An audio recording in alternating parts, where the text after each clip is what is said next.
So first question, what was your favorite part of the case competition? And also, what was one key lesson that you learned? I can take this one.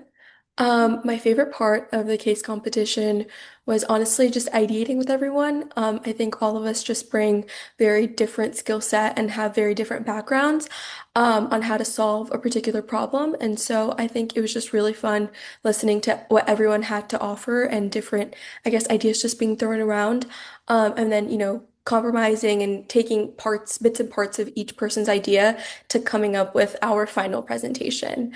And then one lesson that I think is valuable from this case competition is that it's very important, to make sure that everyone's voice is heard and, taking, constructive criticism is important and also bringing everyone's ideas just to make sure that the whole project can flourish. Right, thank you. Anyone else? Cool. Yeah, I can just add on a little bit as well. I think for me, what was really cool is, so I'm pre-med, I'm going to be hopefully pursuing medicine, and that tends to be very focused, on the US, on our healthcare system and stuff like that. But this competition, it was really cool in that we were able to approach health from a global standpoint, from a more, macro perspective than maybe, we approach in class or in our daily life. And the ability to sort of approach it from that angle and just work with everybody to come up with a solution, I think was definitely my favorite part. A lesson I learned, pretty cliche, I would say, but don't, procrastinate. Is, this 2 weeks seems like a long time to work on this, but soon enough it sneaks up on you, and it is definitely a lot of work. And the more time you're able to put into it, the better result typically, you get out of it. And so I think, that was something I did learn. Yeah, definitely. Anyone else? I will add on with the Emory case competition that we got to go to. It was unlike any other previous case that's what they mentioned because you had a lot more, I guess, creativity involved. It was an imaginary country, and so we got to do a lot of research, and it was also just nice because you're not honing in on one specific country. You get to understand the problems of multiple regions and kind of use those issues in that research to direct you in how to solve this imaginary country's case. So that was also really exciting. Oh, how wonderful. And how did you all work together to bring each of your backgrounds and majors into the case and your different perspectives? Yeah, I can just touch on this real quick. I think a big part of it is just allowing for sort of that the space for everyone to share, It's Mhm. when we're working through something, it's not just sort of hearing one person's idea and just immediately going towards that. It's okay, asking, does anybody else have any other thoughts? Because, a large part of it is, like you said, we all come from very different backgrounds, and sometimes it's not really clear upfront. It's just making sure everyone gets to speak, and then you sort of realize, okay, this person has this perspective that makes it a lot that maybe, makes it a lot more nuanced, that gives us a lot more clarity into maybe what we're trying to do. And sometimes you may even misunderstand something, and hearing another person talk about it, it sort of sets you on the right track, and it just makes the entire session a lot more productive. So I think a large part of working together is just giving everyone, making sure they have a chance to speak, because I think a lot of things are revealed in, what different people say rather than just, and like a written just like one person's, I guess, opinion. Mhm.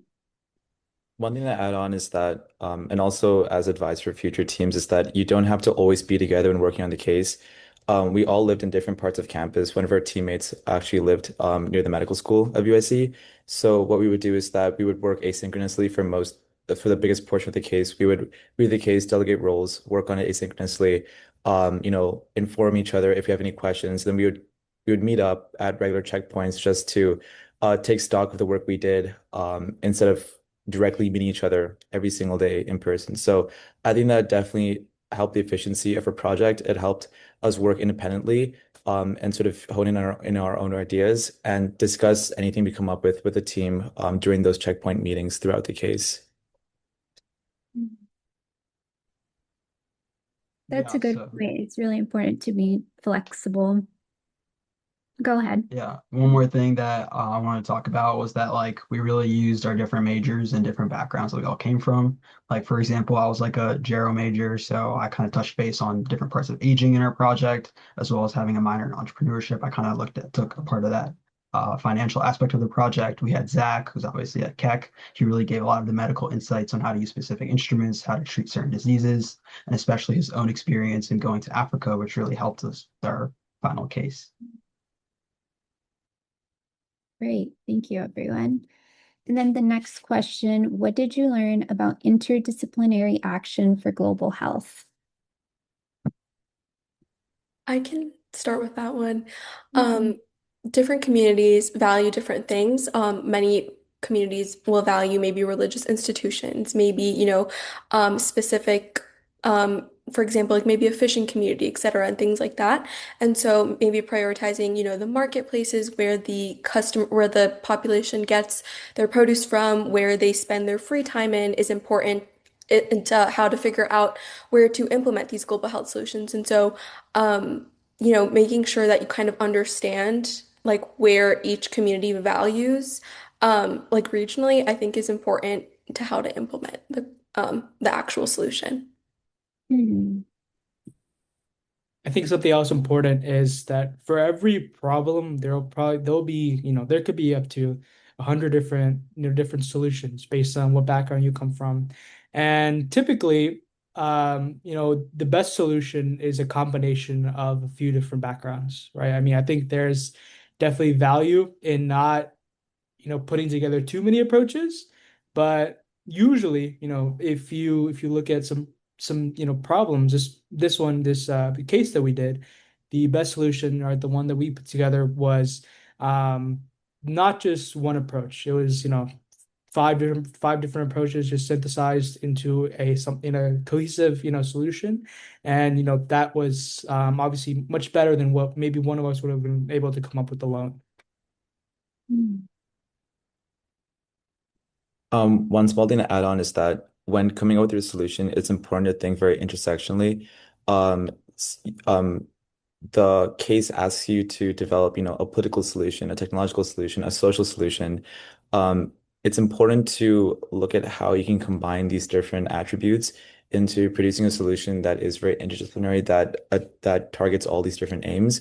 Because at the end of the day, the best solution is something that is attributed to all these different factors and doesn't sort of target each one on its own. Mhm. And just bouncing off of that, one of our solutions was a WhatsApp um, technological solution. And so kind of we used that because we wanted to meet, where the population would be. They might not have the most technological advanced things.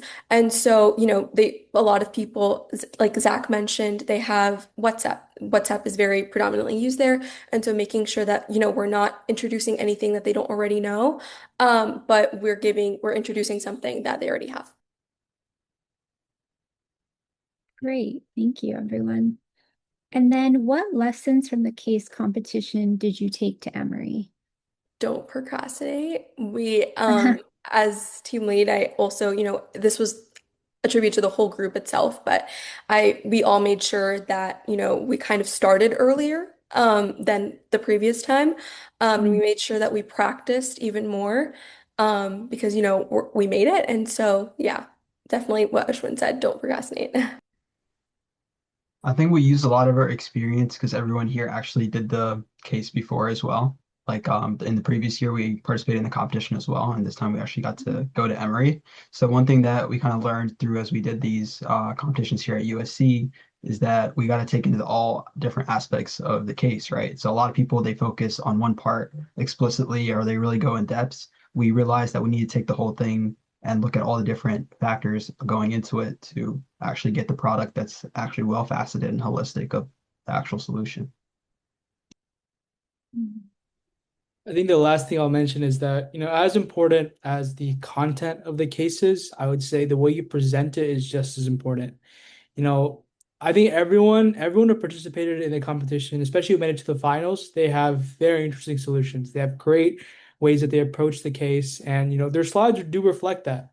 But I think a large part of it comes down to, like, you have a short amount of time to convey this 2 weeks worth of work to these judges. And you need to do it in a way that they can sort of take that information and think about it, right? So it has to be simple enough that they can sort of pick it up in that, time that you're presenting, but also make sure it covers the full breadth of your solution. So just making sure to practice well, just to not only spend time making the solution, but also practice presenting it, making sure everybody's assigned an appropriate amount to present, making sure everybody's comfortable with what they're presenting. And just, I think that's also a huge part of what we took to Emory from the USC competition. Mhm. All very helpful. And then lastly, any advice that you would give future students when they're preparing for Emory? Be very thorough in your research.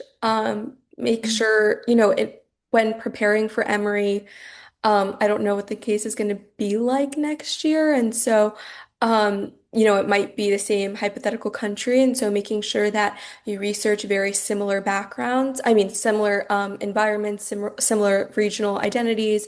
Also ask questions. Emory had a really fantastic document of like over 50 questions that they answered about each specific maybe religious detail, geographic detail, financial and economic status of the hypothetical country. And so making sure you ask those questions. So just so, you're not going in blind and you have a really good understanding of what they want. Yeah, kind of relating to that, like you get one advisor meeting with someone from every or like an advisor, and I think you should be really prepared for that. Um, Ideally, you would want to have your whole slide deck prepared and most of your script done, and then present it there to the advisor, and they'll give you a lot of feedback on how to proceed. But the time slots are competitive to get. Sometimes, like they're super early in the morning because they have to accommodate for everyone in the world. So just be wary of signing up as early as you can. Well, thank you, everyone.